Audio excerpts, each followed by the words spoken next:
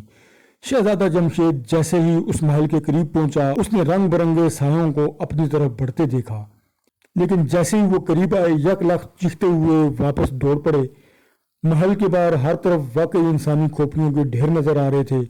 ان ڈھیروں کو دیکھ کر شہزادے کو ان دونوں پر اور بھی غصہ آ گیا کہ ان ظالموں نے اتنے جیتے جاگتے انسانوں کو ہلاک کر دیا ہے۔ ابھی وہ محل کے دروازے سے کچھ فاصلے پر ہی تھا کہ بڑا سا دروازہ کھلا اور ایک انتہائی خوبصورت اور نوجوان لڑکی باہر آ گئی۔ اس نے شہزادیوں جیسا لباس پہنا ہوا تھا، سر پر چھوٹا سا تاج تھا جس پر سرخ رنگ کا ایک قیمتی لال لگا ہوا تھا، لیکن شہزادہ یہ دیکھ کر حیران رہ گیا کہ اس کے دونوں کانوں پر نیلے رنگ کی ڈھالیں سی چڑھی ہوئی تھیں جو اس کے سر پر جا کر سینگوں کی طرح مڑ گئی تھیں۔ شہزادے کو فوراً یاد آ گیا کہ ایسی ہی لڑکی تاجر کے پاس پہنچی تھی اور تلوار دیکھ کر غائب ہو گئی تھی۔ وہ سمجھ گیا کہ یہ آگ جادوگر کی بیوی بدرو جادوگرنی ہے۔ اس نے فوراً ہی تلوار کھینچ لی۔ اس کے ساتھ ہی تلوار پر ایک ستارہ سے چمکا تو وہ لڑکی منہ پر ہاتھ رکھ کر بری طرح چیخنے چلانے لگی۔ وہ بے حد خوفزدہ نظر آ رہی تھی۔ شہزادے نے تلوار اونچی کی اور تیزی سے آگے بڑھنے ہی لگا تھا کہ یک لخت اس کے سامنے زمین پر آگ کا الاؤ سا نمودار ہوا، اور پھر پلک جھپکنے میں ایک آدمی اس آگ سے نمودار ہوا، اور پھر اس سے پہلے کہ شہزادہ سنبھلتا اس آدمی نے دونوں ہاتھوں سے شہزادے کی گردن پکڑ لی۔ اس آدمی کے پیر آگ کے الاؤ میں ہی تھے اور شہزادہ ایک لمحے میں سمجھ گیا کہ یہ اس بدو جادوگرنی کا شوہر آگ جادوگر ہے۔ اس لیے اس نے حوصلہ نہ ہارا اور بازو گھما کر بجلی کی سی تیزی سے اس نے ستارہ تلوار کا وار اس کی گردن پر کر دیا۔ دوسرے لمحے آگ جادوگر کی گردن کٹ کر دور جا گری تو بدرو جادوگرنی چیختی ہوئی واپس محل کی طرف مڑنے ہی لگی تھی کہ شہزادے نے آگے بڑھ کر اس کی گردن پر ستارہ تلوار پوری قوت سے مار دی۔ اس کے ساتھ ہی دھماکہ ہوا اور ہر طرف دھواں چھا گیا اور پھر روتی ہوئی آوازیں سنائی دیں، میرا نام آگ جادوگر تھا اور میری بیوی بدرو جادوگرنی، ہم دونوں کو ستارہ تلوار کی مدد سے شہزادہ جمشید نے ہلاک کر دیا۔ اور پھر جب آوازیں ختم ہوئی اور دھواں چھٹا تو وہاں سے کھوپڑی محل بھی غائب ہو چکا تھا اور ان دونوں کی جلی ہوئی لاشیں وہاں پڑی تھیں۔ شہزادہ بے حد خوش ہوا کہ اس نے ان دونوں ظالموں کا خاتمہ کر دیا ہے۔ وہ واقعی بے حد خوش تھا۔